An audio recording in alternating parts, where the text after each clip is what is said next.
anyone who reads my blogs or listens to this blog knows what it feels like to walk into your house every day wondering if there's going to be an eviction letter, you know, under your door. I mean, if you don't know what that feels like, I'm so tired of being judged. To be perfectly honest with you, like that whole question, I don't think I have ever said those words to anybody in my entire life. I mean, maybe I've said them in other ways, you know, but I think it's the first time in my life I've ever said, yeah, I'm so tired of being judged. I'm so tired, particularly being judged by people who don't even know. They don't even know what they're talking about.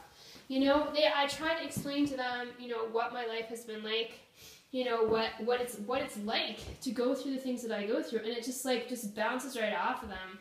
They just have no concept.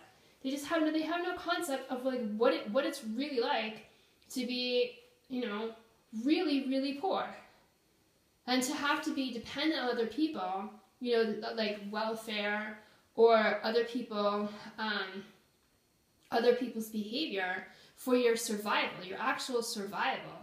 You know, they don't understand that. And that's very frustrating.